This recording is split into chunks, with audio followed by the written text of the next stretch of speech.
And we are back with some friends of ours over here. We have Will Berger, who played bass on the album. Hi there. And of course, you remember the lovely and talented Annie Stokes. Hello. And we have our friend here, Mastermind, Sean Godkin, who produced and engineered the record and played a little bit on it too. Mm-hmm. So why don't we start about how this whole journey started? I know you mentioned it took the better part, or maybe over a year. So It did. So It did. tell us sort of the timeline from that initial conversation at Starbucks to the CD release party. Like, I mean, Wow, if so you much can, to I go know. through. No, Yeah, it was at least We got like time. 15 months, but yeah, no, we do. I met him at Starbucks in I think just November of 2014. Through a mutual friend, Hannah Brady. Yes, who's fantastic. And we had actually met one time before. Briefly. Very briefly when you were recording with somebody else that I mean, worked for me. Yeah. But I knew of him, and then we met in fall of 2014. yeah. 2014. And then we went into production. We officially started production in, I think, January 2015. We did. And then throughout this 13-month process, we both moved and changed jobs. And we still managed to put a 10-song album together in 13 months, which sometimes did. I look back on and I'm like, oh my God, like, Yeah. how did we do that? That conversation at Starbucks was just so like captivating. We sat down and just immediately just started talking about the music that we love. So, Sean, from a producer standpoint, Yeah. what's it like meeting Annie? Did you recognize the potential, or did it take a couple times hanging out? Take me through that from a producer Right off the E standpoint. bat, I mean, just she exuded music, and I had heard some of her stuff before from this other engineer that I was working with. The EP, Pony Girl. Yeah, well, even before I even heard Pony Girl. So basically we met and we talked about this. We just shot music back and forth that we loved, and she mentioned that she had the skeletons for maybe like 14, 15 songs at this point, and this is what she wanted to do. And she said that she was just finishing up an EP at that time, and we kind of worked a deal out that, she was looking for a mastering engineer, and I mastered that EP for her, and in lieu, we would start talking seriously about her coming and recording the first full length with me. So we started in January with these, I think, 14 songs. 14 or 15. Yeah, 14, 15, yeah. And it was like lyrics on a page and a couple chords, and we just kind of worked together really hard over the first 3 months just to kind of structure them and how we wanted the overall album. And I heard Annie mention earlier that I sent her home with music, and it was a lot of Ryan Adams and Joni Mitchell and Elliott Smith, and Alabama Shakes came out like when we were in, and that blew our mind. And we kind of went back to the beginning of things, because when I heard that Alabama Shakes album, the Isn't new that a one, good feeling? You hear Sun something so Color. good, and it's like, we need to get better. Oh, I was like, I mean, the engineering on that album is just masterful, and I was like, man, I hear a lot of that and what I wanted to do with Annie's stuff. I think so. Sean and I are both of the same mind that, there's so much that can be done in the studio, obviously. We had such a great time in the studio and in the production booth, but at the end of the day, it's all about your instrumentalists and your lyrics. And so we always love to listen and just share other artists who are just genuinely talented. And so that was why we listened to a lot of Amy Mann and Alison Krauss and absolutely. stuff. Hate to be cliche, but sometimes less is more. And like I said, the arrangements on there sometimes are sparse, but there's conviction with every part, and every part serves its purpose, which is good. There's no And we extra had flash about that you don't need on there. 50 conversations, no lie, per song about each individual instrument. We really dissected it, and Annie mentioned earlier that there were songs that we fully completed on the album with full instrumentation. I mean, we kind of went over the top on some of them, and we went back and listened in the mixing, and we're like, no, this is just gonna sound better acoustic and vocal. Take it a step back That's rather it. than... Yeah, and it worked, and it was great. So back to the process, it seemed very much like this album was, even though the skeleton of the songs is very much created in the studio versus from my personal experience, when we go record, we're going to rehearse. Time is money. We're going to get this done. Right. Task We're not oriented. going to fuck around. Yeah. But I can say that right. Yeah. Well, No, encouraged to say it. that's very true, because in the first part of the interview I mentioned that all of the songs had been written prior to meeting Sean, and I wrote them by myself, and I wrote them with my guitar. But there's only so many levels you can reach with just your voice and your acoustic guitar, and so in a lot of ways, they became like actual songs in the studio. Well, I think we need to bring Will in here. Let's talk about the role you took in recording this album, and I guess presence in composing it together. I guess. Mm-hmm. So I first became aware of Annie Stokes and her music back in November of 2014 when we both played. My band Pleasure Train and Annie played at an event in DC called the Slut Rock. Great name. The Slut Rock. The Slut Rock. The Slut Rock 2014. It was on the National Mall at the Sylvan Theater right down there. I bet a lot of people stage we've ever played. are not that's aware that there's amazing. even a stage down there. But In a bitter cold day, right? It was so cold. I'm surprised my fingers didn't freeze and It break was off. the coldest place I've ever. Much a lot like today. It's bitter cold today. It was, and it was early November too, so it was a bit of an anomaly. But so Annie played right after our set, and I remember watching her and thinking, "Wow, this girl's talented." She was funny on stage.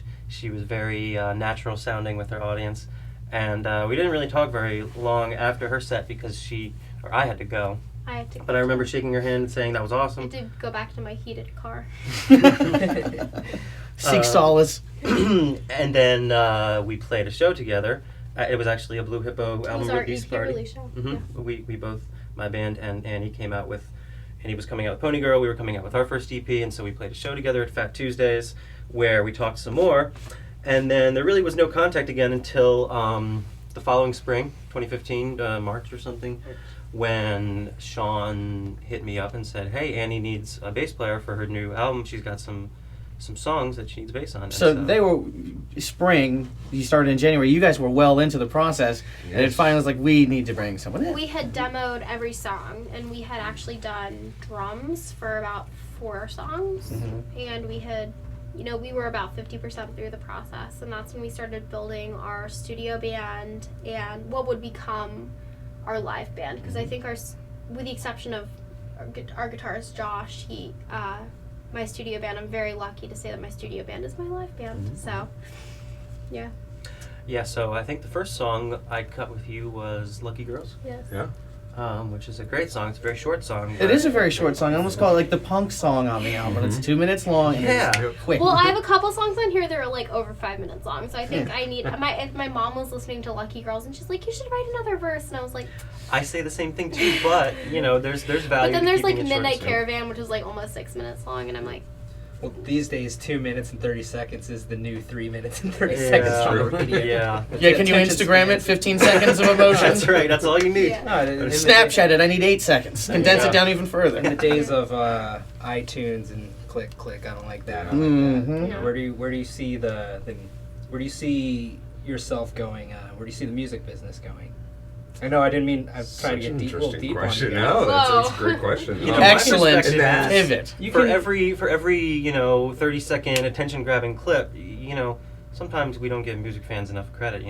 Look at the whole jam band world. People listen to 20-minute excursions and get really into The it. vinyl Break it renaissance, people who know what they're looking for, Yeah. people, The indie scene. which is and- thriving. and you spend so much time listening to the top 40, which are very overproduced, very manicured songs. But then you go to local festivals and you see bands who have been making their living being touring musicians for 20 years. They might not be on the cover of Rolling Stone, but they have very dedicated, a fan base will come out to their shows. And so I think personally, I'll let Sean answer this in more detail, but I think personally, there's a renaissance going on where people are really just appreciating genuine artistry, and they're appreciating intimate fan artist connections. And after the whole 2000 to like 2015, like these boy bands and these label made artists, I think people are kind of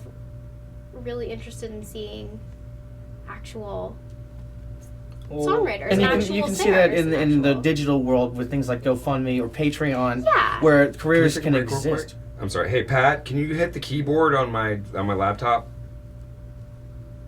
We're gonna edit this out. Yeah, Edit that's point. an edit point. Edit point. Thank you. Hey, just make sure Quick that interrupt that's got this. time out every 15 minutes. So just make sure you kind of keep an eye on that because it will stop Pro Tools after a minute. Thank you, Brad. Okay.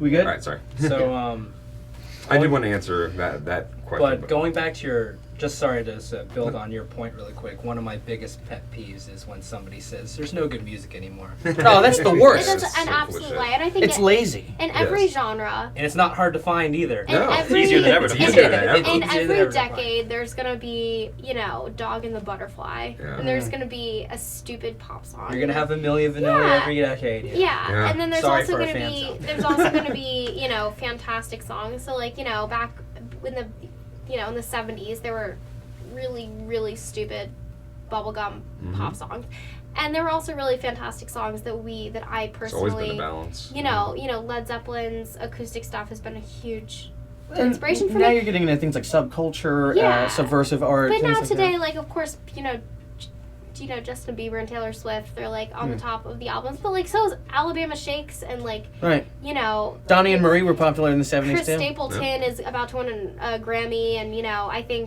I just think if when people say like, "Oh, I wish I'd been born in the '70s," like look around, You- there's you- happening now. so many fantastic musicians. Well, now. I would history say- repeats itself, and that's every and if 20 it doesn't years. repeat, it does rhyme. Well, every 20 years there seems to be a musical renaissance. Yeah. I mean, it would happen in the 60s and kind of bled into the 70s. Right. And then the 80s was kind of a vapid time of music. A bit stagnant and then, and then the 90s. A lot of good new there wave. was Well, this you have brief that moment in song the where 90s. you bless the rains down in Africa. Yeah. Yeah. Toto Fuck, is man, a I know. masterpiece. You know, Yeah. I think a lot of stuff from the '80s was destroyed by horrible production. That's it. Because there is, That's it.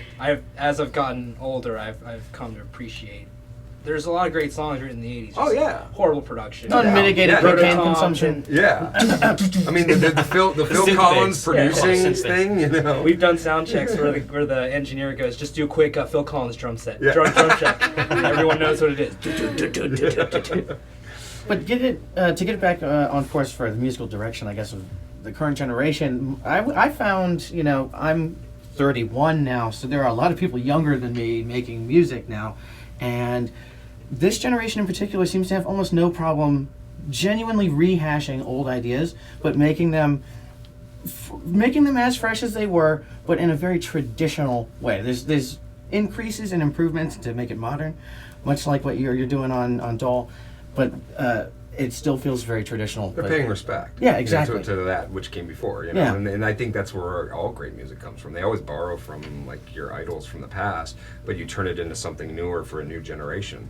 And I think that's partly, I've been watching the scene here in the Northern Virginia area alone in the past couple years, and just the amazing bands that I've seen here, and the growth, and the fact that it is starting to take it to another level, because people are turning out at the shows and they're buying albums, and for so long the art of the album was dead, and that really depressed me that the land of either illegal downloads or buying singles off iTunes, instead of sitting down and listening to a full piece of art. It The almost way- became like the a- way it was meant to be heard. Right.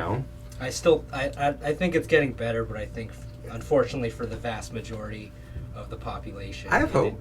I have hope too, but I think the way, Instant consumption. yeah, and Yeah. it's not necessarily a bad thing either. The people from the '70s are still existing today because Yeah. they adapt. They truly adapt. Mm-hmm. Right. And, That's I true. think in a way the the shuffle playlist kind of is killing the album, but course. Oh, yeah. I cannot stand shuffle.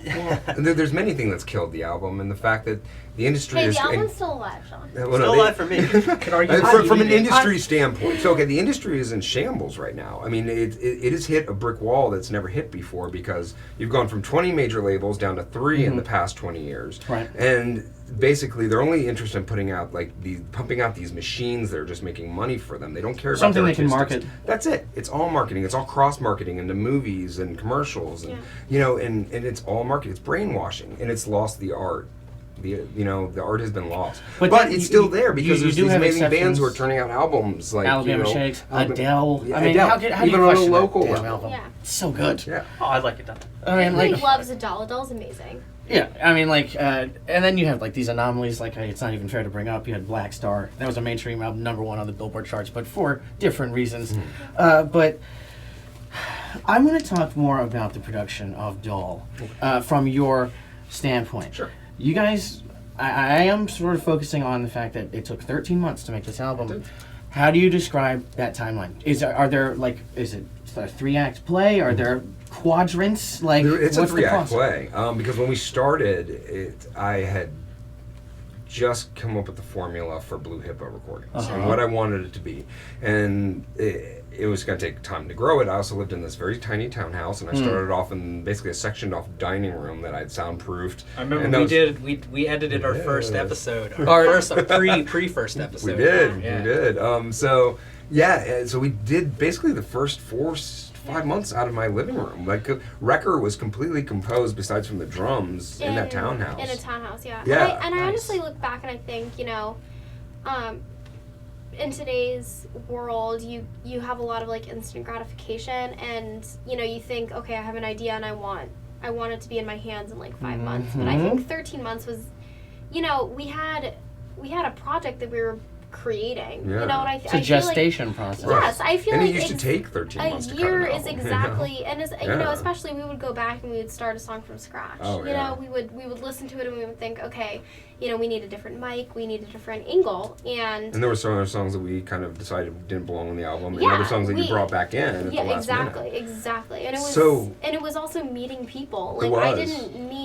I didn't meet my band until we were about 6 months in. I didn't become friends with them. That's Well, very when we interesting. started, I was really into this idea of guerrilla recording, of basically just taking my sound equipment to some like pretty well reasonable soundproof space and recording the drum tracks there. So Andrew, who played drums on this album, probably recorded 4 out of 6 drum tracks in different locations, Yeah. which adds to a different ambiance in the entire song. Yeah. Doesn't sound all the same. No, it doesn't. It breaks it up, and it made it. But And it's his drum tracks sound awesome. amazing. No, that's a Uh, good It's thing. fantastic. Yeah, and it was But a cool I also experience. like there would be periods where certain musicians that I wanted couldn't be in my full band because yes. they were too busy or they couldn't be in my studio band. So it was just, there's so many dynamics to how our album got recorded, Yeah. but I think it all worked out for the best. But it was Well, and then we definitely- landed it's in this definitely a space. story. Yeah. And when we got the studio here, this There is were where like also 3 everything just- blizzards. Right, like, yeah, many there were blizzards. Do you remember the first day you brought me here? My face dropped when I walked in this room. I was like, what?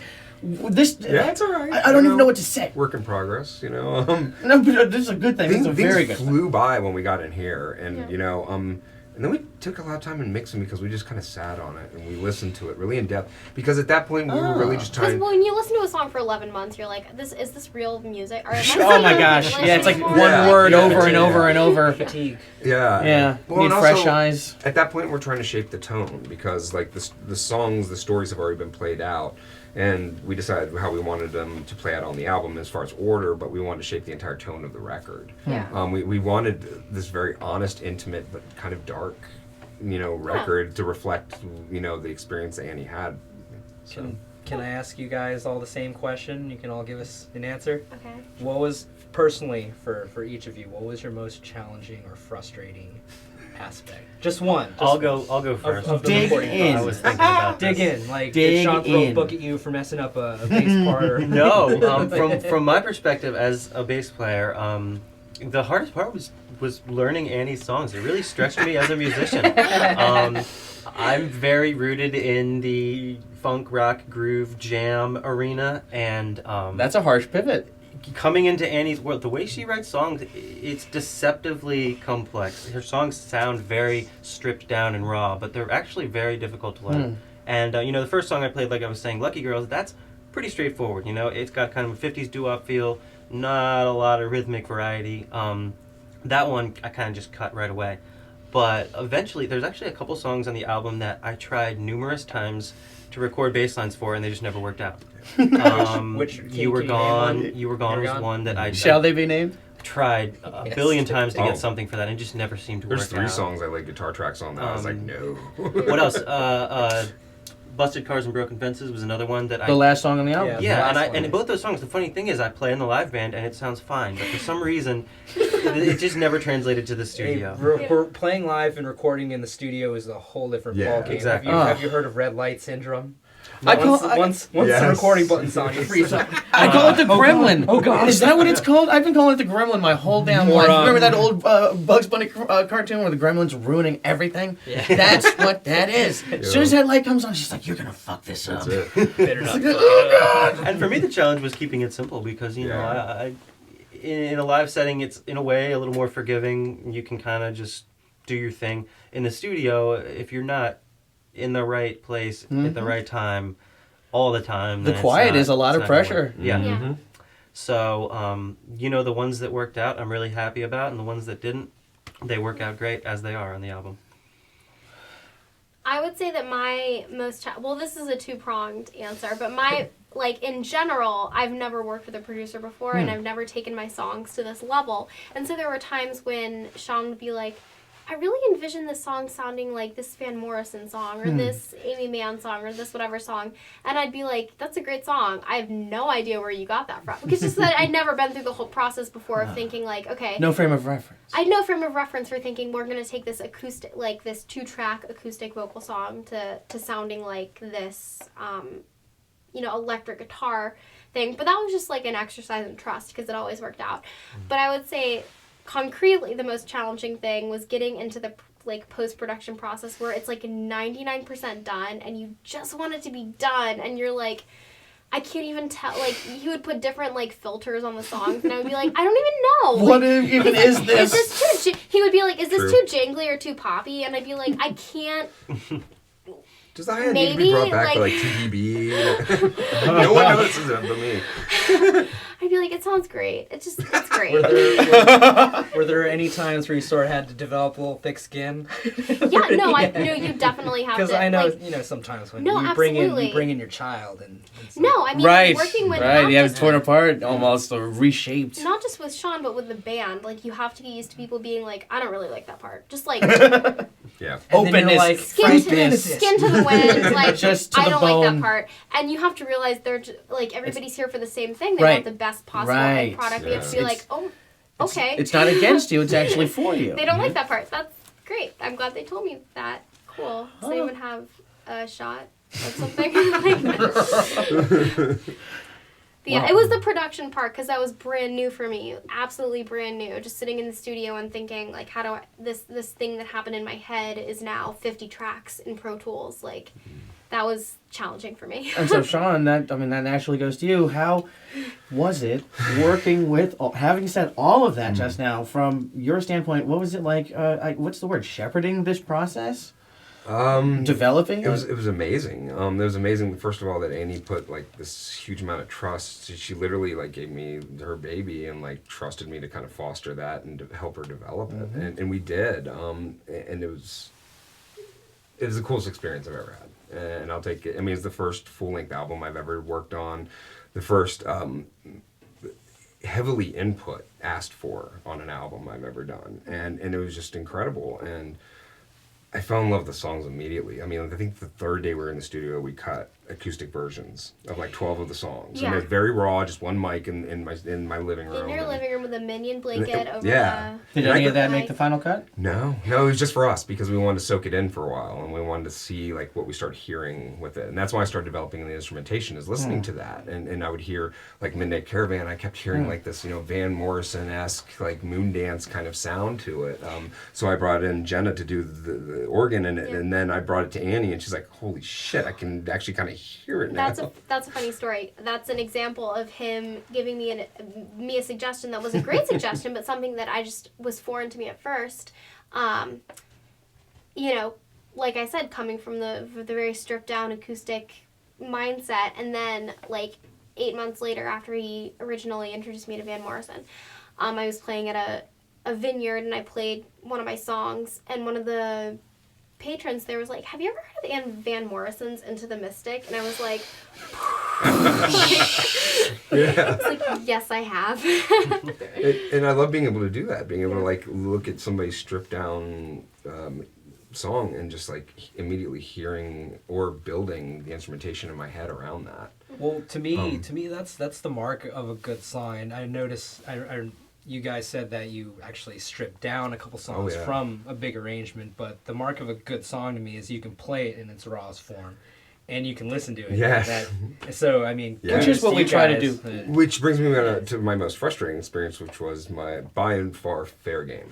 Really? Fair Game, and I love that song so goddamn much. I kid, but Another one I tried to it's- focus on that never worked. I don't literally strangle understand it. what happened, because when even me, like, Holy acoustic, Joni Mitchell influenced, I wrote that song and I was like, this is, this is cake mix. It's cake batter. It's Yeah. not a cake. I And it's wrote like- it and I I was love like, batter though. I want this. That is It's fantastic. fantastic. That is awesome. But I wrote that thinking, I never want to perform it live until I have a band. Like this, Yeah. I wouldn't want to put it on the album. That's like the only song I've ever written thinking, I need a drummer, I need an electric guitarist, blah, blah, blah.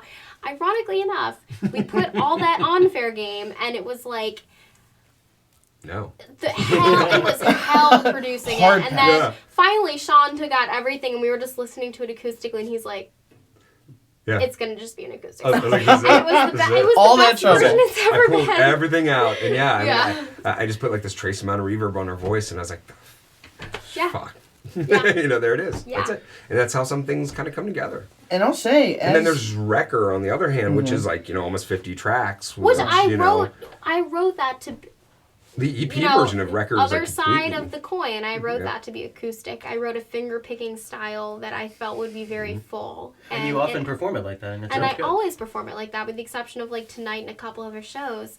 But on the album, it has like flute in it, like jazz flute, and I banjo. couldn't. I I couldn't thought it was a imagine sample. Jazz I flute. couldn't imagine without the jazz flute, So Thanks, Ron Burgundy. everything surprises you when you're in the booth. Yes, Like, especially when you get all this time to develop it. You get to see what That's it. works, Yeah. what doesn't. Yep. yeah. Yeah. Well, is there any ground that we'd like to cover that we haven't specifically addressed yet, from our standpoint? Any last words from any of you guys? Because we're gonna take you out back. Oh after shit. this. Shoot. Well, I'm like, this Final is the thoughts. culmination of, Yes. not just 13 months of working with Sean, but, about 4 years of songwriting. And I'm just incredibly honored and proud that you believed in me enough to sacrifice many Saturdays, many Sundays, many Friday night, like Snow days, snow days. IHOP dinners. So many production meetings at IHOP. So And many Sandwich. IHOP dinners. Oh yeah, Um, best place for a production meeting. I'm just really, really, really excited that people are gonna listen to it and they're gonna hear what I've been working on and what Sean is capable of and what Blue Hippo is capable of. And I'm excited to be the first graduating class of the studio, and I can't wait to shepherd other graduating classes through this process. So thanks so much to everybody who's going to come out and support it and to listen to it. This is a labor of blood, sweat, tears, and champagne. A lot of love. And where can people find out about you online? They can go to AnnieStokesMusic.com. All of my shows are on there. This album's going to be available physically starting tonight. It's going to be on iTunes and other digital distributors on February 19th. And then if you want to order the physical copy, you can go on AnnieStokesMusic.com. It's going to be available at every single physical performance I have. And I really can't wait to see everybody come out to some shows. Yeah, and this is coming out in March. So where will that? What are you covering in the month of March? As far In the as month shows? of March, I'm going to be playing at the Music Cafe in Damascus, Maryland. I'm going to be playing at the Vinyl Lounge at Gypsy Sally's. I'm going to be playing at Old Busthead Brewery. I'm going to be playing at Aslan Brew Company in Herndon. And in April, I'll be playing at a couple places. I'll be playing at Aslan Brew again, a couple wineries. I'll be taking a tour down to Shenandoah Valley and playing at Pompeii Lounge. Fantastic. It's gonna be really fun. Next weekend I'm gonna be in New York City with my awesome band at Piano's Upstairs Lounge. It's a hell of a next move, by the way. Album released right to New York. I was really lucky. Go on AnnieStokesMusic.com for those dates because I'm not gonna remember them right now. But yeah, just hit me up, tweet me, Facebook me, everything. I want to be your friend. Let's do it. Well, congratulations on Yes. the album Thanks, Thank you. and all Appreciate the sounds like busy spring and summer up ahead. Highest recommendation. The album is called Doll, and now we're going to move into the performance. Thanks, guys, for being here. Happy Thank you. Valentine's Day. Welcome. Happy Valentine's Day. For having us. Happy Thanksgiving. Happy President's Day. Happy Boxing Day. God bless America. I love Boxing Day.